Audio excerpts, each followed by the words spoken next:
অসম্ভব বলতে এই পৃথিবীতে কোনো কিছুই নেই। সময় সব কঠিন অভ্যাসকেও বদলিয়ে দিতে পারে।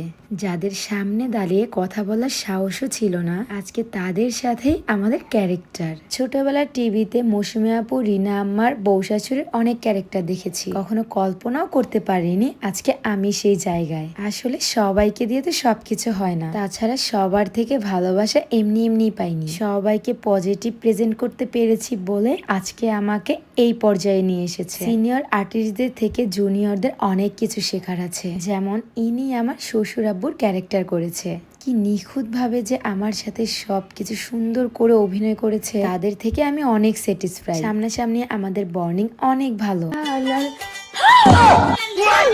এই কি করতেছিস তুমি? এগুলা কি করো? কি করতেছি? ক্ষুধা লাগছে, মিষ্টি খাইতেছি। তোমার কোন সময় রাখতেছি? হ্যাঁ, এই তুমি কি করো এগুলা? মাত্র না তুমি আমার সাথে খাওয়া দাওয়া করলে সোহেল। আমার পেট ভরে নাই। তাই যে পাইপ দিয়ে খাইতেছি, মিষ্টি খাইতেছি। না না, এরকম করলে তো হইবো না। তোমার লাগে কিচ্ছু হয় না, ফ্রিজের মধ্যে রাখুন যায় না। তুমি কোন দানো? এগুলো তো সব আমি আনি। আর সমস্যা কি তোমার আমি এত খাইলে? হ্যাঁ, আচ্ছা, আমিও তো একটা মানুষ, কই আমার তো এত ক্ষুধা লাগে না, বারবার খাই খাই করি না। তুমি জানো না আমি এই ওয়েট গোটা খাই, আর এটা খাওয়ার ফলে আমার এত ক্ষুধা লাগে। তুমি যাই নাও কেন নাটক করো আরু? ওরে আল্লাহ, আমি তো ভুলেই গেছি।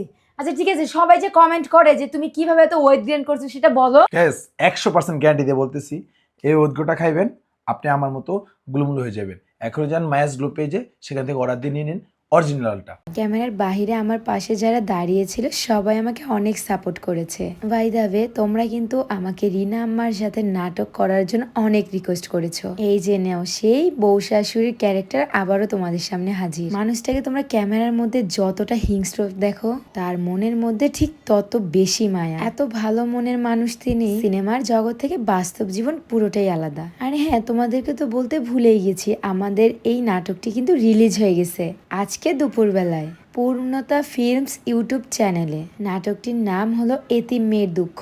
দেখো সবাই আমাদেরকে কত কেয়ার করে। তাহলে যারা আমাদেরকে ঘৃণা করো তাদেরকে একটা কথা বলি, পুরো পৃথিবীতে 100-এর মধ্যে 99% মানুষই আমাদের পক্ষে। 1% যদি আশেপাশে হেটার্স থাকো, সেটা আমার কোনো কিছু যায় আসে না। কজ আপনার যদি কখনো হেটার্সই না থাকে, আপনি উপরে উঠতে পারবেন না। যাদের থেকে ভালোবাসা পাওয়ার, তাদের থেকে ভালোবাসা পেয়েছি। এখন কে কি বললো আমাদেরকে নিয়ে, কে কি সমালোচনা করলো, সেটা আমার দেখার বিষয় না।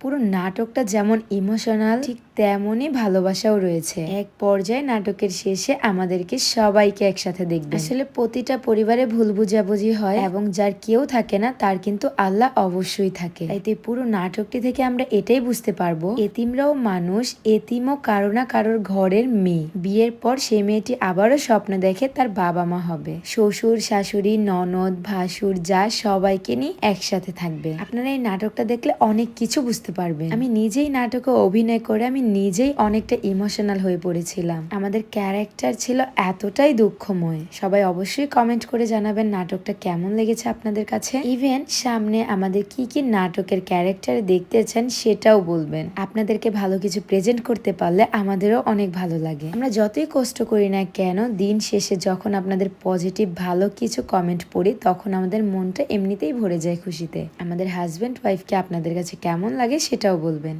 না চাইতেও অনেক কিছু পেয়েছি আমি। দোয়া করবেন আমাদের জন্য, সারাটা জীবন যেন এভাবে মিলেমিশে একসাথে থাকতে পারি। বাই দ্য ওয়ে, আজকে এখানেই ইতি টানলাম। সবাই ভালো থাকবেন, সুস্থ থাকবেন। আল্লাহ হাফেজ, টাটা।